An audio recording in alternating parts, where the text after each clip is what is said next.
Hello students, आज मैं आपको साइंस में तो बहुत सारे फिजिक्स भी आते हैं, केमिस्ट्री भी आते हैं, बायोलॉजी भी आते हैं। तो मैं आज आपको फिजिक्स के क्वेश्चन से अवगत कराना चाहूँगा।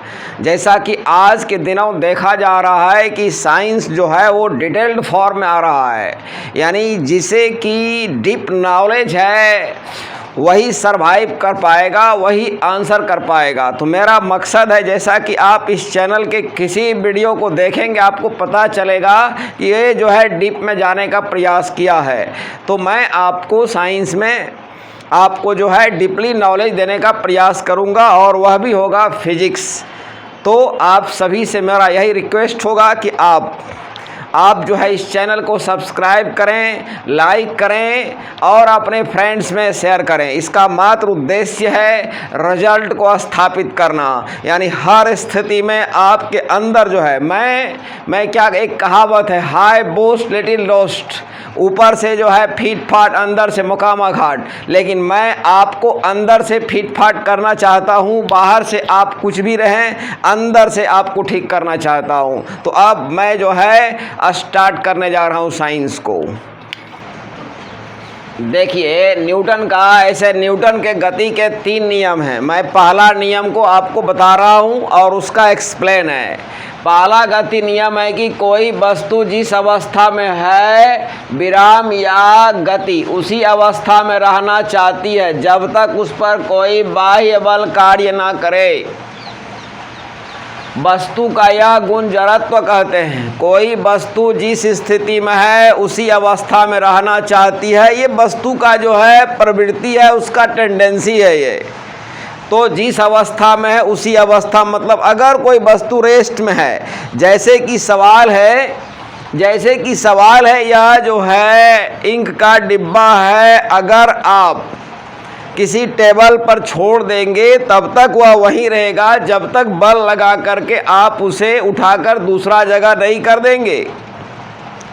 और या कोई कार है जा रही है, जब आप उस पर एक्सेलरेटर लगाएंगे तो उससे चाल को आप क्या कर सकते हैं, बढ़ा सकते हैं। यानी अगर उस पर बाहरी बल लगाएंगे तो उसका चाल आप बढ़ा भी सकते हैं, और ब्रेक लगाएंगे तो चाल क्या हो सकता है, घट भी सकता है। तो अगर आप उस पर बाहरी बल नहीं लगाएंगे तो कार जिस गति से जा रही है उसकी गति में कोई परिवर्तन नहीं होगा। अगर कोई फील्ड है उसमें गेंद है, वो जा रही है तो जाती रह जाएगी, लेकिन आप देखते होंगे वह गेंद क्या होती है, रुक जाती है कुछ दूर जाने के बाद। क्योंकि वह जो गेंद है, जो फर्श से, जो मैदान है, उसके ज़मीन से जो टकरा रही है वह घर्षण उत्पन्न कर रही है, जिसके कारण जो है गेंद कुछ दूरी जाने के बाद क्या होती है, रुक जाती है। और इसका उदाहरण आप देखेंगे, जैसे पेड़ को अगर हिलाएंगे आप, पेड़ की डाली को हिलाने पर क्या होता है, फल जो है गिर जाता है। क्यों ऐसा होता है, पेड़ की डाली को आप हिलाया तो पेड़ की डाली को हिलाने से क्या होता है, वह गति में आ गया। लेकिन जो फल लटका हुआ है वह जड़त्व के कारण वह जो है विराम की स्थिति में बना हुआ है, जिसके कारण वह डाली से क्या होता है, अलग हो जाता है। जड़त्व दो तरह का होता है। अगर कोई वस्तु रेस्ट में है तो रेस्ट में ही रहना चाहती है, इसे कहते हैं विराम का जड़त्व। और अगर कोई वस्तु गति में है तो गति में ही रहना चाहती है, इसको कहते हैं गति का जड़त्व। तो सवाल है कि आप देखते होंगे, जैसे ट्रेन जो है खड़ी है, अचानक चल पड़ी। तो जैसे ट्रेन अचानक है चल पड़ेगी तो आपका जो नीचे वाला हिस्सा है शरीर का, वह जो है ट्रेन के संपर्क में है, तो ट्रेन के फर्श के संपर्क में है। तो जैसे ट्रेन चल पड़ेगी आपका बॉडी का नीचे वाला हिस्सा भी चल पड़ेगा, लेकिन ऊपर वाला हिस्सा जो है विराम के रेस्ट के कारण, जैसे ये विराम में पहले भी था, ट्रेन चलने के पहले और ट्रेन चलने के बाद भी आपका बॉडी का ऊपर वाला हिस्सा रेस्ट में ही है। इसलिए क्या होता है, आपके बॉडी का निचला हिस्सा ट्रेन चली तो आगे चल पड़ा, लेकिन ये हिस्सा जो है रेस्ट में ही है, इसलिए आप क्या होते हैं, पीछे की तरफ गिर जाते हैं।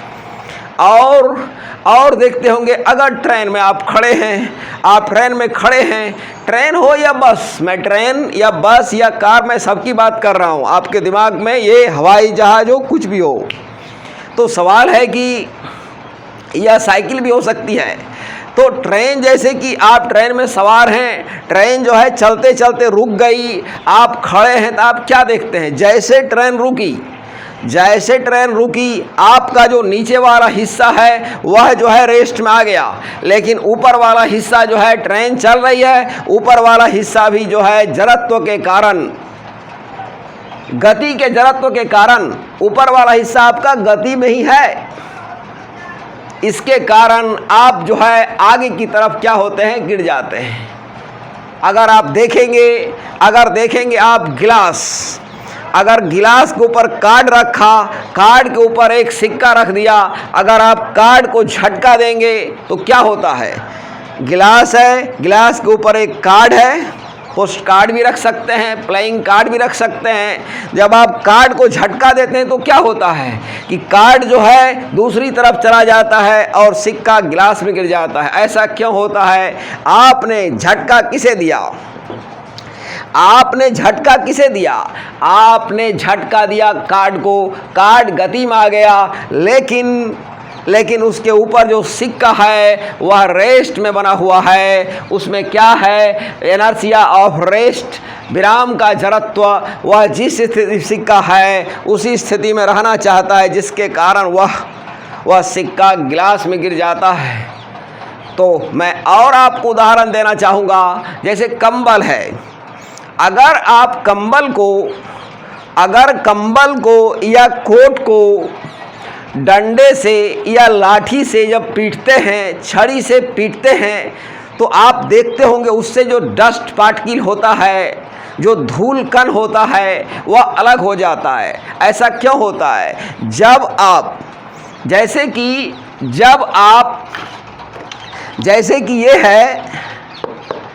जैसे कि यह कंबल हो गया, इसको आप डंडा से पीट रहे हैं, तो आप तो कंबल को डंडा से पीट रहे हैं, तो क्या होता है? कंबल जो है गति में आ गया, कोट जो है गति में आ गया, लेकिन उसमें जो डस्ट पार्टिकल है वह रेस्ट में रहता है, जिसके कारण दोनों अलग अलग हो जाता है। आप देखे होंगे ऐसे इसके बहुत सारे उदाहरण हैं। आप देखे होंगे जैसे कि घोड़ा, मैंने इसे एक बार लाइव देखा था। एक घुड़सवार जो है, एक अनारी घुड़सवार था, वह जो है घोड़ा पर बैठा और उसे मोशन के लिए इंडिकेट कर दिया, और घोड़ा जो है हवा से बात करने लगा। उसके बाद वो घबरा गया, वो चिल्ला रहा है, रो रहा है, बचाओ बचाओ। कुछ दूर जाने के बाद घोड़ा रुकता है। जैसे घोड़ा रुका, वह आगे की तरफ फेंका गया। अगर चलता हुआ घोड़ा अचानक रुक जाएगा तो क्या होगा? चलता हुआ हॉर्स, अगर एक रनिंग हॉर्स रुक जाएगा, चलते चलते रुक जाएगा, तो क्या होगा? उस पर यह होगा कि घोड़ा जैसे रुका, उसका बॉडी का जो हिस्सा संपर्क में है नीचे वाला, वह भी रेस्ट में आ गया, लेकिन बॉडी का ऊपर वाला हिस्सा उसी तरह हवा से बात कर रहा है, वह गति में है, और इसके कारण वह क्या होगा? वह इसके कारण आगे की तरफ फेंका जाएगा। और मैं आपको उदाहरण देना चाहूँगा, अगर आप किसी कांच की खिड़की पर आप जैसे बुलेट से अगर आप गोली से मारते हैं तो क्या होता है? आप गोली से मारते हैं तो सिर्फ छेद होता है। और देखते होंगे जब पत्थर से मारते हैं तो क्या होता है? आप देखते होंगे वह चकनाचूर हो जाता है। ऐसा क्यों होता है? इसका कारण है कि जब आप गोली से मारते हैं ग्लास पर, तो जो है जिस हिस्से पर बुलेट लगा उसी हिस्से को वह प्रभावित करती है, इसलिए सिर्फ छेद हो जाती है, क्योंकि उसकी गति बहुत क्या होती है? तेज होती है। लेकिन अगर आप पत्थर से मारते हैं तो वह तोड़ने में शीशा को कुछ समय ले लेता है, जिसके कारण बड़े एरिया को वह क्या करता है, बड़े एरिया को कवर करता है, जिसके कारण ग्लास क्या होता है, चकनाचूर हो जाता है। तो ये सारे उदाहरण हैं। मैं एक और उदाहरण देना चाहूँगा आपको। चलती गाड़ी से सुने होंगे आप, हमारे मम्मी पापा दादा दादी सभी समझाते हैं कि बेटा जब गाड़ी रुक जाएगी तो तुम उतरना, बस रुक जाएगी तब तुम उतरना। आप देखते होंगे बहुत से लोग चलती गाड़ी से ही वो उतरने का प्रयास करते हैं और कभी कभी उन्हें चोट भी लग जाती है, कभी कभी जो है जान पर भी बन आती है। तो चलती गाड़ी से कूदना खतरनाक क्यों होता है? इसका कारण है, चलती गाड़ी से आप जैसे कूदते हैं और जैसे ही ज़मीन के संपर्क में आपका पैर आया वह रेस्ट में आ गया, लेकिन ऊपर वाला हिस्सा आपका, गाड़ी जो चल रही थी, जिस दिशा में चल रही थी, आपका बॉडी का ऊपर वाला हिस्सा उसी स्थिति में बना हुआ है जड़त्व के कारण। इसलिए क्या होता है, इसलिए जो है जो चलती गाड़ी से कूदता है वह गाड़ी की दिशा में गिर जाता है, क्योंकि हमारे बॉडी का दो हिस्सा हो गया, नीचे वाला हिस्सा रेस्ट में आ गया, ऊपर वाला हिस्सा जड़त्व के कारण गति में है, इसलिए हमें चोट लग जाती है। इससे हमें बचने के लिए अगर चलती गाड़ी से कूदने का मन है, चलती साइकिल से कूदने का मन है, चलते मोटरसाइकिल से कूदने का मन है, चलती कार से कूदने का मन है, तो आप क्या करें, आप उसके लिए गाड़ी की दिशा में कुछ दूरी तक चलें, कुछ दूर चलें, दौड़ें और उसके बाद धीरे धीरे अपनी गति को समाप्त करें। इस तरह से आप बच सकते हैं। तो ये सारे नियम जो हो गए न्यूटन के प्रथम गति के नियम। और जो जड़त्व जो है इसको डिफाइन सबसे पहली बार किया था गैलीलियो ने, इसलिए न्यूटन के प्रथम गति के नियम को जड़त्व का नियम भी कहते हैं और इसे गैलीलियो का नियम भी कहते हैं।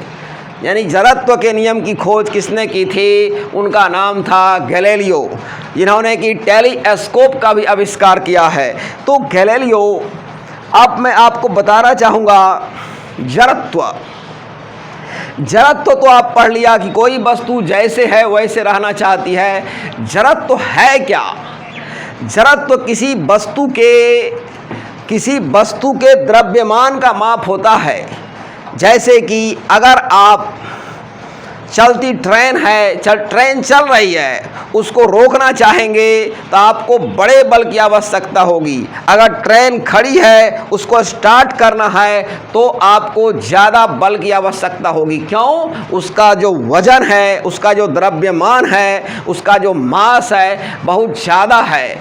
और एक साइकिल जो है चल रही है, चलती साइकिल को रोकने के लिए चलती कार की तुलना में आपको कम बल चाहिए। साइकिल खड़ी है, उसे चलाने के लिए भी कम बल चाहिए, क्योंकि साइकिल का जो मास होता है, साइकिल का जो द्रव्यमान होता है, वह क्या होता है, ट्रेन की तुलना में कम होता है। तो आप याद रखें, जो वस्तु ज़्यादा मास वाली होगी उसका जड़त्व ज़्यादा होगा। एक हाथी और एक बिल्ली में जड़त्व किसका ज़्यादा होगा? एक हाथी का होगा।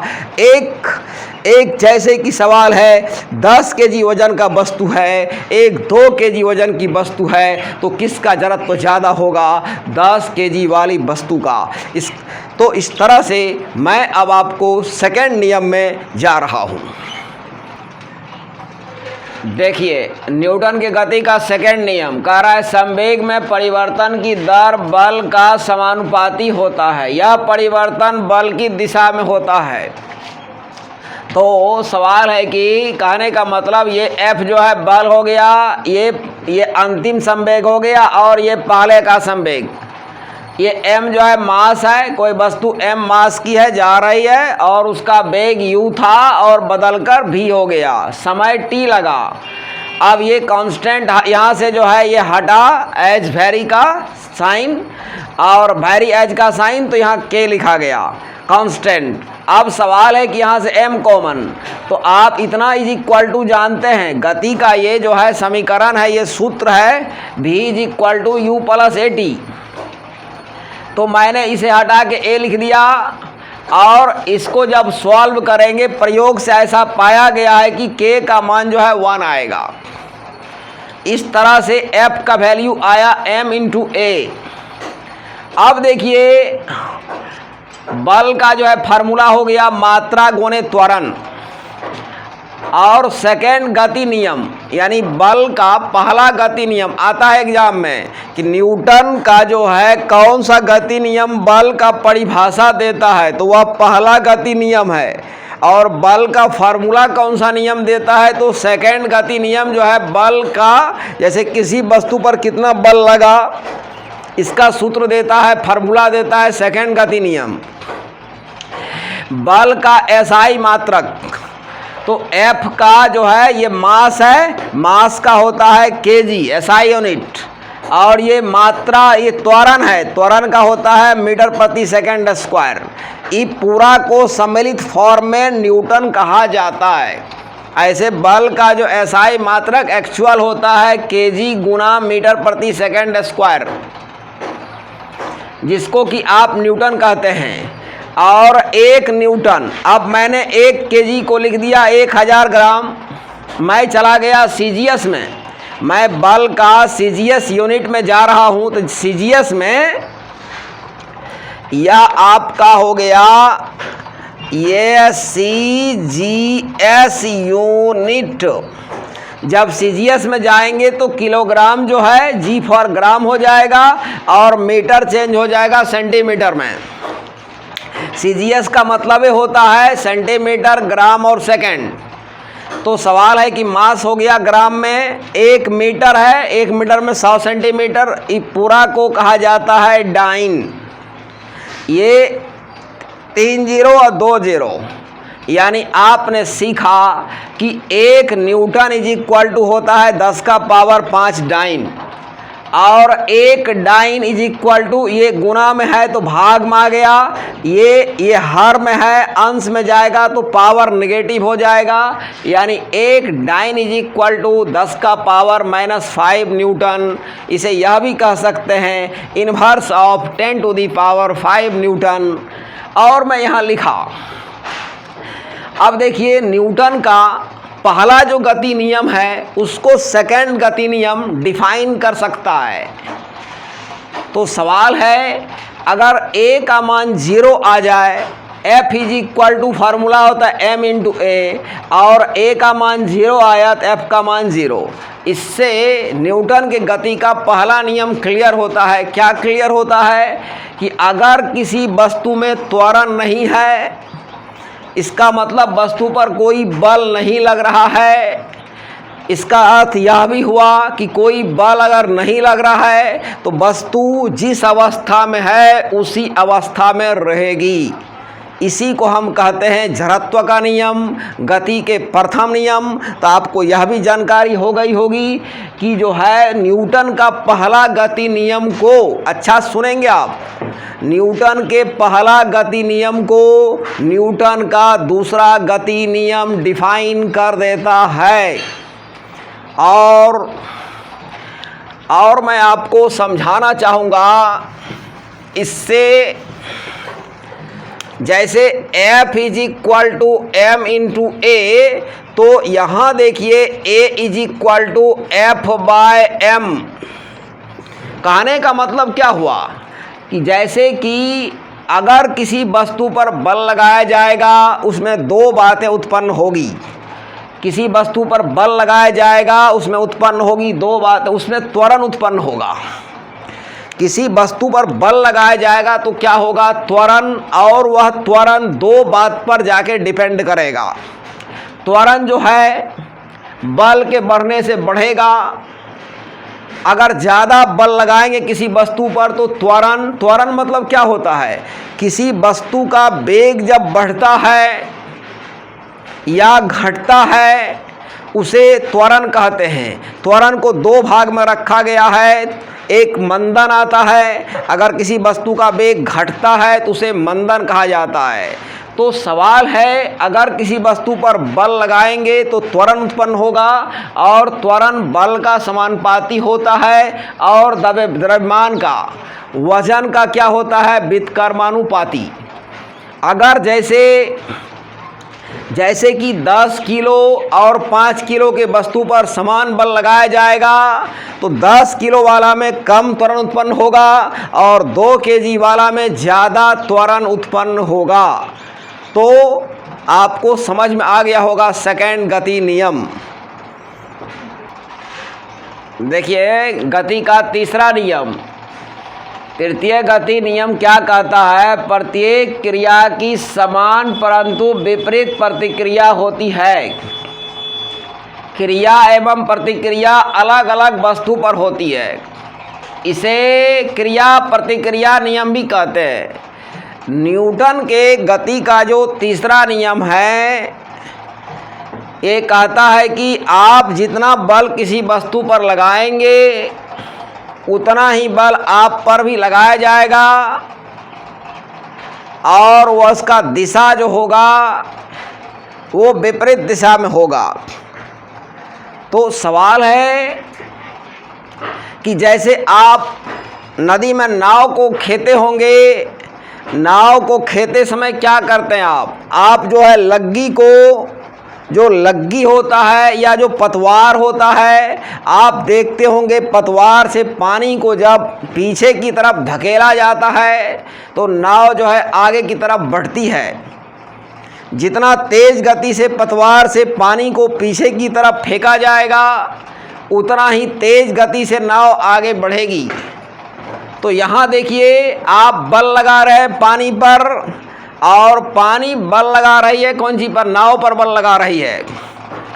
तो इस तरह से जो है क्रिया प्रतिक्रिया अलग अलग चीज़ों पर होता है। जैसे कि अगर एक किताब टेबल पर रखी है तो टेबल जो है किताब को जो है नीचे की तरफ दाब रही है। टेबल जैसे किताब जो है टेबल को नीचे की ओर दाब रही है, और टेबल जो है किताब को ऊपर की तरफ। अगर किताब टेबल पर, आप क्रिया प्रतिक्रिया किसी बल को भी कह सकते हैं आप। अगर एक होगा क्रिया तो अगला होगा प्रतिक्रिया। अगर किताब जो है टेबल पर लगा रही है क्रिया बल, तो टेबल जो किताब पर लगा रही है वह लगा रही है प्रतिक्रिया बल। आप देखते होंगे साइकिल चलाते समय आपका जो है साइकिल का पहिया जो है पीछे वाला, वह जो है पैडल और चैन से जुड़ा हुआ रहता है। तो जब आप वो चलता है कैसे, अगला पहिया में कुछ नहीं रहता है जुड़ा हुआ। तो सवाल है, जब आप पैडल के द्वारा चैन को घुमाते हैं उससे पिछला पहिया आप जो है पैडल के द्वारा पिछला पहिया को आगे पीछे की तरफ धकेलते हैं, और जितना बल से पीछे ले पहिया को आप पीछे दबाते हैं उतनी ही गति से अगला पहिया को फिर धकेलता है पीछे वाला। और इस तरह से आपकी साइकिल क्या होती है, जैसे नाव चलती है वैसे ही आपकी साइकिल चलती है। आप चलते समय क्या करते हैं, आप चलते समय भी न्यूटन की गति का तीसरा नियम फॉलो करते हैं। चलते समय आप ज़मीन को क्या करते हैं, तिरछे दबाते हैं। तो आप जितना बल ज़मीन पर लगाते हैं उतना ही बल ज़मीन भी आप पर लगाती है, और फिर आप ज़मीन को पीछे की तरफ दबाए, आप बल लगाए ज़मीन पर, ज़मीन बल लगाया आप पर, और फिर आप आगे बढ़े। फिर देखिए आप देखते होंगे बंदूक चलाते समय कभी कभी लोग जो अनाड़ी रहते हैं वो घायल भी हो जाते, उसे चोट भी लग जाती है। क्यों ऐसा होता है, मेरे कहने का मतलब है कि बंदूक से जब बुलेट निकलती है वह झटका देती है। क्यों, जैसे ही आप बंदूक से बुलेट निकलती है उसमें जो बारूद रहता है, वह जो है बारूद जब वो धुआं में कन्वर्ट होता है तो वह वहाँ गैस बनती है। वह गैस का क्या करती है, वह गैस बुलेट को आगे की तरफ धकेलती है, और बुलेट को अगर जितना बल से गैस आगे की तरफ धकेली, बुलेट भी जो है पीछे की तरफ क्या करती है, बंदूक को धकेलती है। इस तरह से झटका लगता है। तो यहाँ भी न्यूटन की गति का तीसरा नियम का फॉलो हो रहा है। आप देखते होंगे रॉकेट के द्वारा अंतरिक्ष में जो है कृत्रिम उपग्रहों को स्थापित किया जाता है, जिसको भू अस्थिर उपग्रह भी कहा जाता है। तो सवाल है, भारत का जो सबसे पहला कृत्रिम उपग्रह था वो आर्यभट्ट था। तो सवाल है कि जो रॉकेट है वह कैसे चलता है। तो रॉकेट जब चलता है, रॉकेट जब उड़ान भरता है तो रॉकेट वो धुआं छोड़ता है। उसमें जो ईंधन रहता है, प्रणोदक जिसको कहते हैं प्रणोदक, वह धुआं जो है, वह धुआं जिस तेज गति से पीछे की तरफ आता है, जितना संवेग उसका होता है, जितना गति उस धुआं का होता है पीछे की तरफ, उतनी ही गति से विपरीत दिशा में रॉकेट को वह धकेलती है। इस तरह से रॉकेट का उड़ना भी न्यूटन के तीसरे गति नियम का उदाहरण है। नाव का चलना भी न्यूटन की गति का उदाहरण है। आपका चलना भी न्यूटन की गति का उदाहरण है। आप देखते होंगे अगर कोई व्यक्ति पानी भर रहा है बाल्टी से कुआं पर, तो बाल्टी को वो खींच रहा है। आप देखते होंगे जब रस्सी टूट जाती है तो आदमी पीछे की ओर गिर जाता है। क्यों? यहाँ भी न्यूटन की गति का तीसरा नियम है। जब आदमी रस्सी को खींच रहा है तो रस्सी को आदमी खींच रहा है और बाल्टी जो है, रस्सी भी आदमी को विपरीत दिशा में खींच रही है। मतलब दोनों को संभाले हुए है। तो सवाल है, अगर रस्सी टूट जाती है, आदमी पर खिंचाव खत्म हो जाता है और जिसके कारण आदमी पीछे की तरफ गिर जाता है। तो यह भी न्यूटन की गति का तीसरा उदाहरण है। और मैं इस तरह से आज आपको न्यूटन के तीनों गति नियम को मैंने एक्सप्लेन करने का, जैसे टमटम जो है, घोड़ा जो है गाड़ी को खींचता है, यहाँ भी न्यूटन के तीसरे गति नियम को ही फॉलो किया जा रहा है। आप पढ़ेंगे तो न्यूटन की गति के नियम जो है, और ये 1687 ईस्वी में न्यूटन ने प्रिंसिपिया नाम की किताब में गति के नियम को पहली बार प्रकाशित किया था, प्रिंसिपिया। तो आज गति के नियम को बताया। फिर मैं गति चैप्टर से जुड़े हुए जो मेन क्वेश्चन होंगे, जो आपको कंपटीशन की परीक्षा में उपलब्धि दिलाएगी, सफलता दिलाएगी, मैं ऐसे क्वेश्चन को लेकर आऊँगा। Thank you very much.